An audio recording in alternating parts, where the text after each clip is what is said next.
Did the luggage arrive? Starting today, my parents are moving in with us. Take care of them. You've got to be kidding me. That was the first thought that came to mind. I was already furious with him, and now he's being this selfish? That's how it is, so I'm counting on you. I could see exactly what he was thinking. By bringing his parents into our house, he was trying to keep me in check while also expecting them to help him out with things. Anger surged through me, but then I smirked. Sure, I just moved out of the house. What? Robert's dumbfounded voice made it hard for me to keep from laughing. It seemed he had forgotten who actually owned the house. Thomas, listening nearby, was also struggling to suppress his laughter. After all, that house originally belonged to my grandparents, and the deed is in my name. Oh. So, whose permission were you planning to get before moving in with your parents? There's no way I'd ever let people like them into my house. Laura, who takes pleasure in tormenting me, and Frank, who treats my son like a toy. Did you really think I wouldn't know? You're going to pay for this. I'm Patricia, a 32-year-old part-time working mom currently on maternity leave. I have a husband, Robert, and a 1-year-old son, Michael. Michael has just started walking on his own recently, so I can't take my eyes off him. Still, watching his wobbly steps is so adorable, and hearing him call out to me with his tiny voice is heartwarming. Michael must really love his mom. I met Robert, who gave me the gift of Michael while I was at work. My parents run a traditional bakery. Every day, they bake delicious bread, and together with my parents and younger brother, we sell it with smiles on our faces. Excuse me. Could you tell me your name and give me your number? One day, Robert, one of our regular customers, approached me. Seeing his face turn bright red as he asked, I found him endearing, and we started dating. Patricia, your cooking is so good. Really? Thanks. Yeah, so, will you keep cooking for me? By my side forever?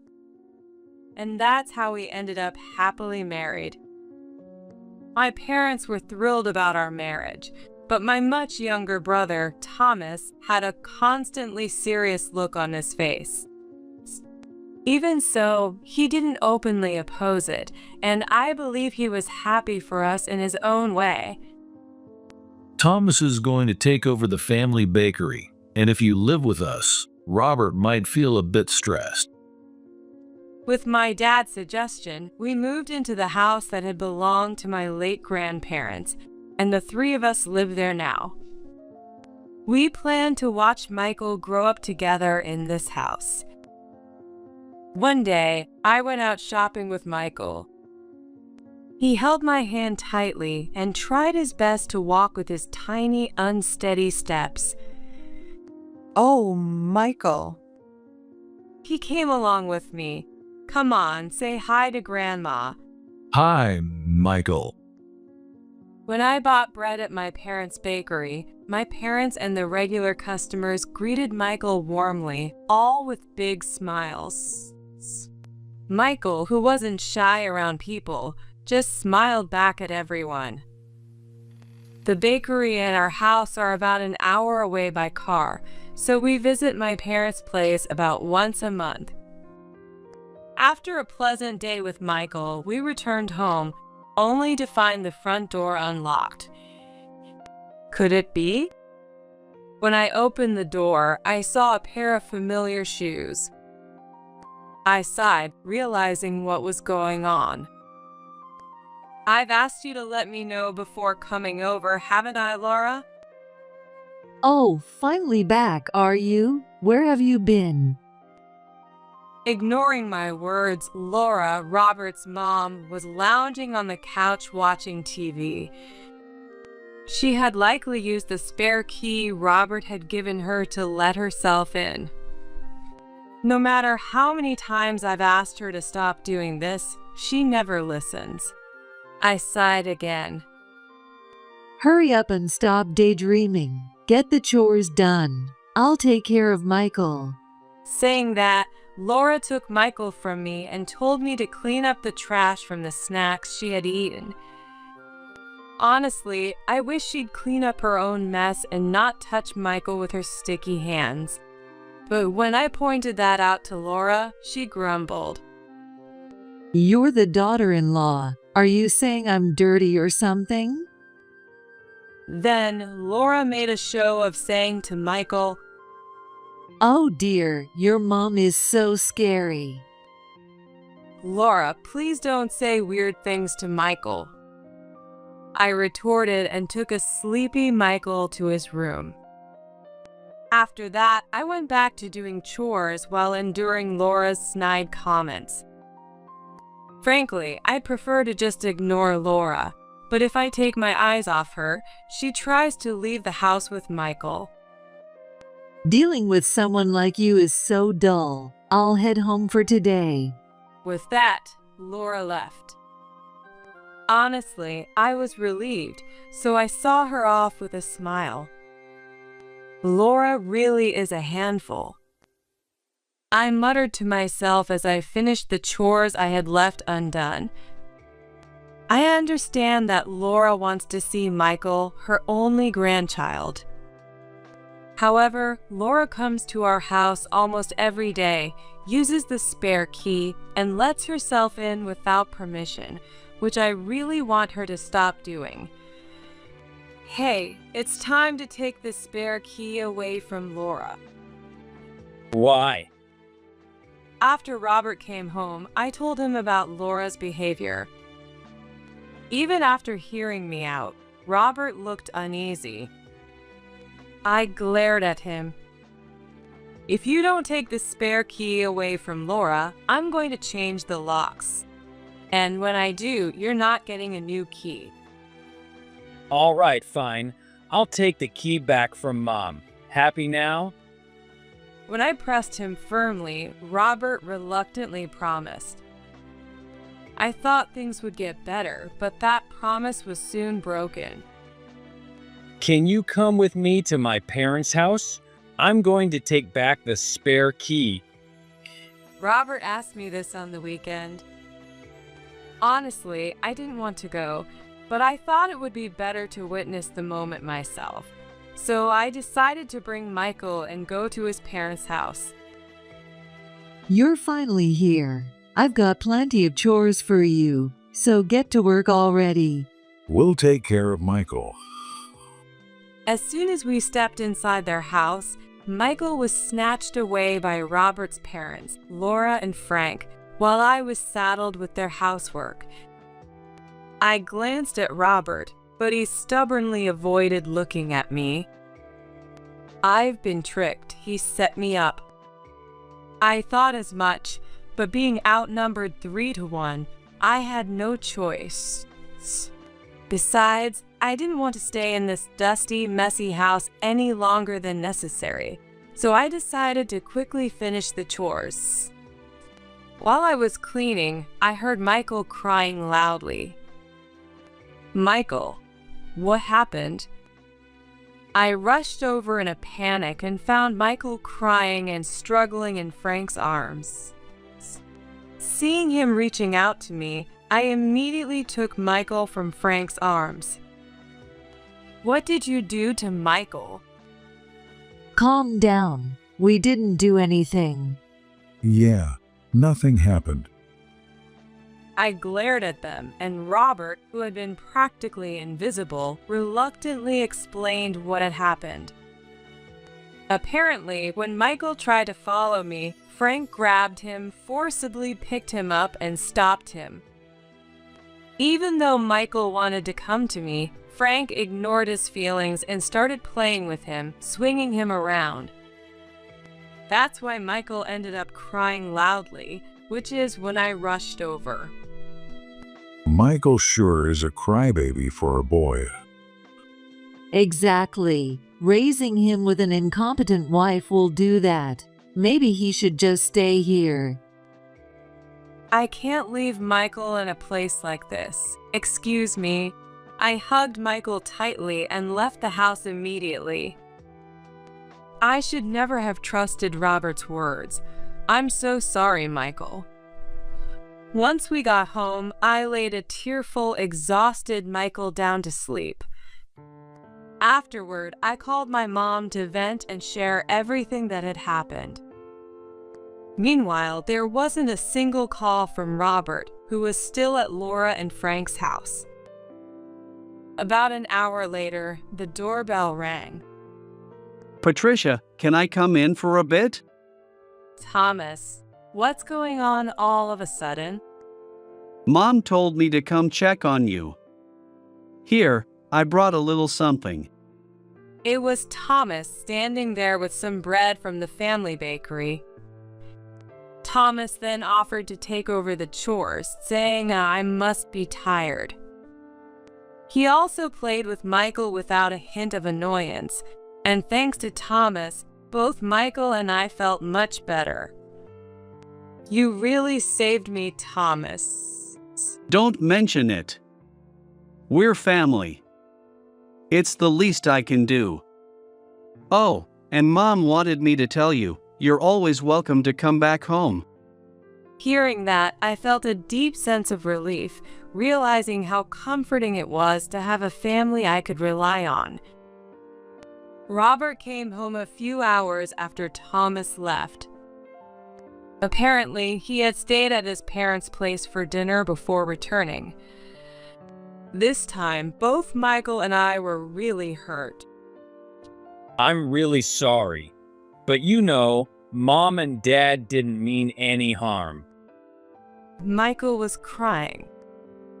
When I got angry, he pretended to feel remorseful. However, he didn't seem genuinely sorry, and I couldn't trust him anymore. At that moment, the thought of divorce crossed my mind. Robert, wake up already. Wait, Robert? The next morning, Robert was gone. Instead, there was a note left behind. I'm heading to Chicago for a business trip starting today. You could have told me that directly. Still, his absence irritated me less. In fact, I thought some distance would help both of us cool our heads. If he's not here, there's no problem changing the locks. This way, we can feel safe for a while, Michael. Michael, not understanding my words, smiled back at me, seeing me smile. As long as I have Michael, I don't need Robert. That's what I thought to myself. From then on, Robert and I started living separately for a while. It seemed like his business trip was long-term and very busy, making it hard for him to come back. I really miss seeing Michael, and I miss your cooking, Patricia. With the distance, we reconciled and started having weekly video calls to catch up. As for Laura, there's been no word from her since then. Even though I changed the locks, I expected her to at least ring the doorbell a bunch of times, but she hasn't done anything. While I'm grateful for the peace, I can't shake the feeling it's just the calm before the storm. Patricia, something big just happened. Right then, Thomas contacted me. Hearing the urgency in his voice, I listened in confusion and ended up learning about Robert's secret. That idiot. I'll never forgive him. Furious, I began preparing to retaliate. Thomas and my parents, who heard the story, helped me, and within 2 days, everything was set. Then, just as I was about to leave the house with Michael, thanks to Thomas's help, Hi, I've got some deliveries for you. What? Oh, sure. Just leave them here for now. A massive amount of luggage arrived at our house. When I looked at the labels, I saw Laura and Frank's names on them. I immediately called Robert. Did the luggage arrive? Starting today, my parents are moving in with us. Take care of them. You've got to be kidding me. That was the first thought that came to mind. I was already furious with him, and now he's being this selfish. That's how it is, so I'm counting on you. I could see exactly what he was thinking. By bringing his parents into our house, he was trying to keep me in check while also expecting them to help him out with things. Anger surged through me, but then I smirked. Sure, I just moved out of the house. What? Robert's dumbfounded voice made it hard for me to keep from laughing. It seemed he had forgotten who actually owned the house. Thomas, listening nearby, was also struggling to suppress his laughter. After all, that house originally belonged to my grandparents, and the deed is in my name. Oh. So, whose permission were you planning to get before moving in with your parents? There's no way I'd ever let people like them into my house. Laura, who takes pleasure in tormenting me, and Frank, who treats my son like a toy. Did you really think I wouldn't know? You're going to pay for this. Why would I live with someone like Robert who cheats while on business trips? Wait a minute. What do you mean you moved out of the house? Exactly what I said. I sold it. How could you do that without telling me? My parents are coming to the house this afternoon. It seemed Robert had planned to force his parents to move in without my consent. The reason Laura hadn't been making unannounced visits lately was likely because she'd been busy packing for the move. I imagined how hard it must have been to clean out their messy house, but honestly, that wasn't my problem. Not my problem. Are you kidding me? Aren't you the one being ridiculous? Your parents' luggage is right outside the front door. Bye. With that, I hung up the phone. When Robert called back immediately, I blocked his number and all his other contact details. Sorry to keep you waiting. It's fine. Let's go. I really owe Thomas a lot. It's thanks to him that Robert's affair came to light. When Thomas visited a theme park in Chicago, he saw Robert arm in arm with an unfamiliar woman, looking quite cozy. I haven't seen Robert since the wedding, but he was a regular at the bakery, so I recognized him. Thomas took photos as proof of the affair and informed me about it. After that, I enlisted my parents' help and quickly began making arrangements. One of the bakery's regular customers happened to be a private investigator who helped gather additional evidence. Through the investigator, I was also referred to a lawyer. As for the house, a real estate agent my dad knew got to work immediately. The house was fully renovated before you moved in. Everything's spotless. There's a school nearby, and the station is within walking distance. It'll sell quickly and for a good price. Just as my dad predicted, the house sold quickly. Today was supposed to be the handover, but that's when Laura and Frank's luggage arrived in bulk. We're home. Welcome back, Patricia and Michael. Both of you, welcome home. Great job today. Thanks to my parents warmly welcoming us, I finally felt a sense of relief. Thank you. When I smiled, Michael let out an energetic cheer. Everyone laughed along with him. Now, all that's left is to strike back. I'm going to do my best, okay? Cheer me on. Michael responded with his usual adorable smile, as if he understood every word. Oh, Patricia, working in the shop today? Yes, I am. Please buy a lot. After that, I started helping out at the bakery while taking care of Michael. The regular customers greeted me warmly with smiles. Being back at the shop after a long time felt like a genuinely enjoyable experience for me. Just as I was thinking that. Patricia. Patricia. Robert, Laura, and Frank appeared.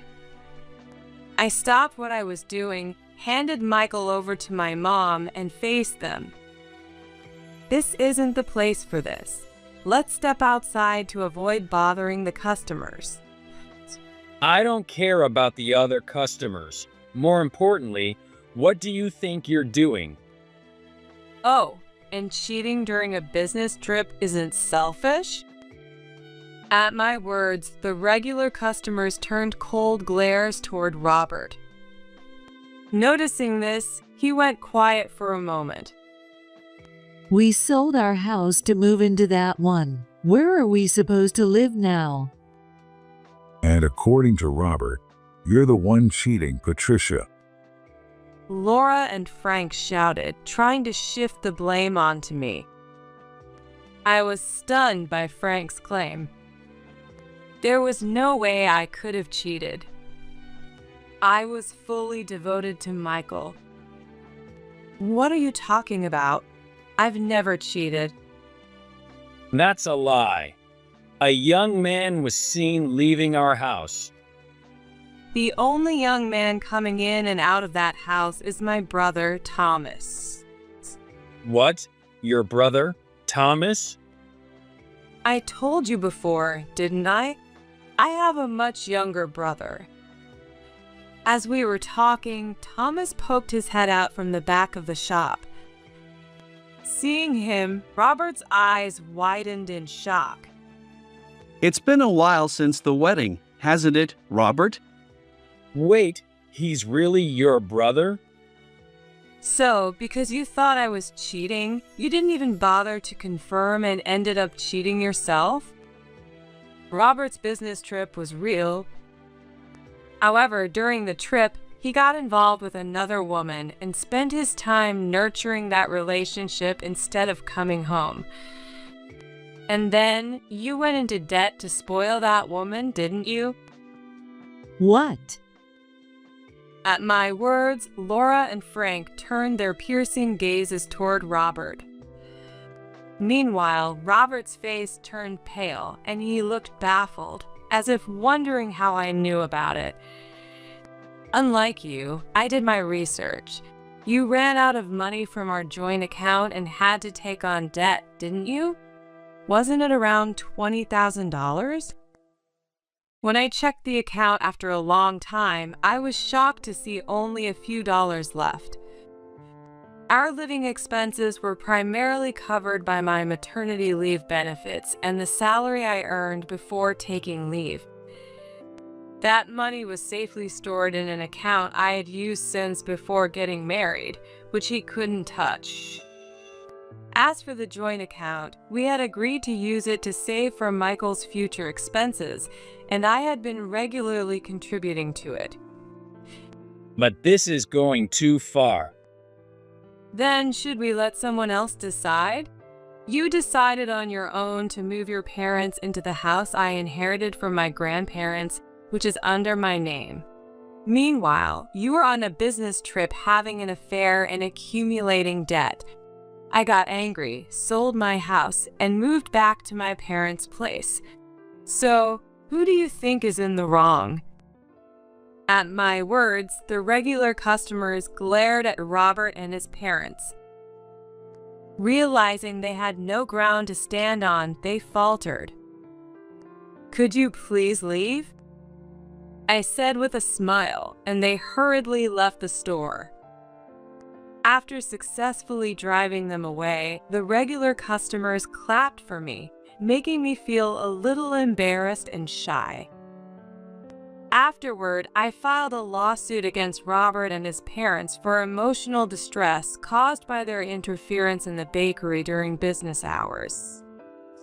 Robert, who had accumulated debt from his affair, couldn't possibly pay, and Laura and Frank, being irresponsible by nature, didn't have any money either. As a result, they sold whatever they could to scrape together the funds. I'm really sorry. Please help me. Robert clung to me, pleading desperately. I sighed deeply.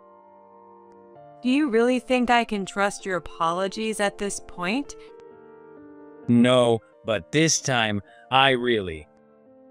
"Enough. If you keep pestering me, I'll call the police." At my words, Robert slumped his shoulders in defeat. I gave him a cold stare. "I know exactly why you wanted to live with your parents." Robert flinched at my words. Laura and Frank had long complained about their small house and how they wanted someone to do their chores. In other words, they wanted to live in that house with me as their built-in housekeeper. As for Robert, he thought having his parents around would let him control me, as they'd gang up on me during any argument.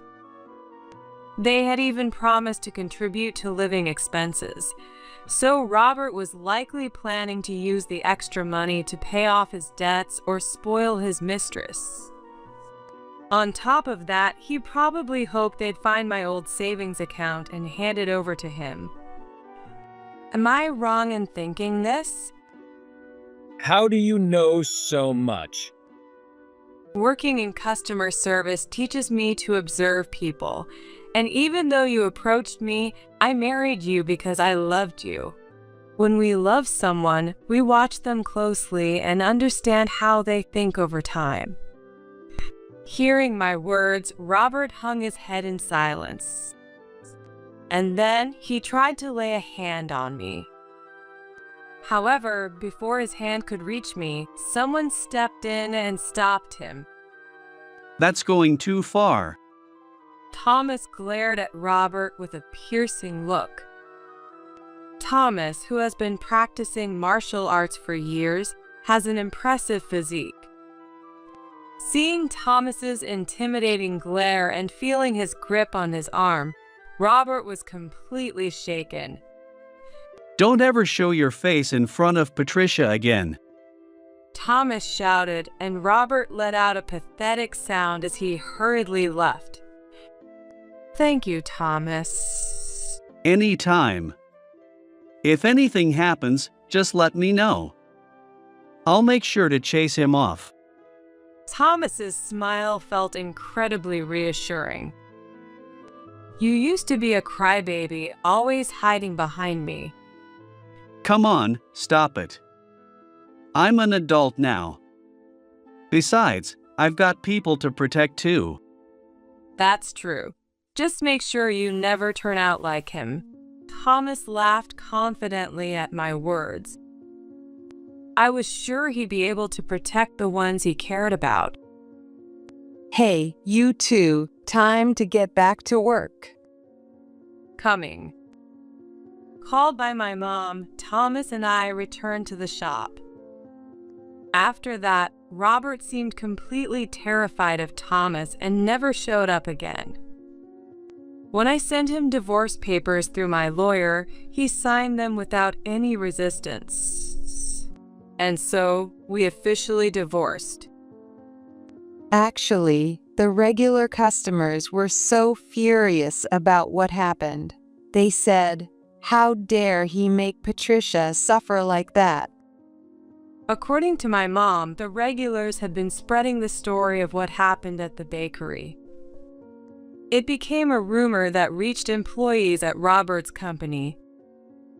The story spread quickly, and soon everyone at his workplace knew about it. Facing cold stares from his colleagues, Robert eventually quit his job. I feel bad about what I did. Please help us. I learned this through a call from Laura. I can't believe I forgot to block Laura and Frank's numbers. Help you? With what? Well, financial support, of course. I'm sorry, but I'm not kind enough to help someone who tormented me. With that, I ended the call. This time, I made sure to block the contact. Robert was unable to prepare the money for alimony and child support, so he ended up borrowing from a dangerous lender. Incidentally, his affair partner had believed Robert was single and dumped him without hesitation once she found out. I also heard rumors that Laura and Frank had to take on debt as well and were taken away alongside Robert by men in black suits. Mommy. Oh, what's wrong, Michael? Meanwhile, we were living a peaceful life. With shared childcare responsibilities, our days had become much more relaxed. When I helped out at the bakery, the regular customers doted on Michael. Parting ways with Robert allowed us to find happiness. Let's have fun together today, okay? Hearing my words, Michael gave me an angelic smile. A little while later, our family grew. Thomas's girlfriend, Emma, joined us. She adored Michael. I'm so thrilled to have such a sweet nephew, she said with a big smile. I'm sure Emma and I can build a happy family together, Thomas said, smiling confidently. Knowing how kind he was, I was certain he had chosen the right partner. And if anything happened, I could step in to help this time. There has been no contact from Robert or his parents since then. Thanks to that, our days have been peaceful. All right, Mommy has to work hard today, so you'll stay with Grandma, okay? From now on, the 5 of us would watch Michael grow up together. Determined to make delicious bread with energy and positivity, I stepped forward into the day. A few years later, our family grew even more. Thomas and Emma got married and had a child. On top of that, someone appeared who expressed a desire to be with me. If anyone makes Mommy cry, I'll protect her from them. Michael, now 5 years old, began saying things like that. Together with Michael, I continue to support the bakery every day.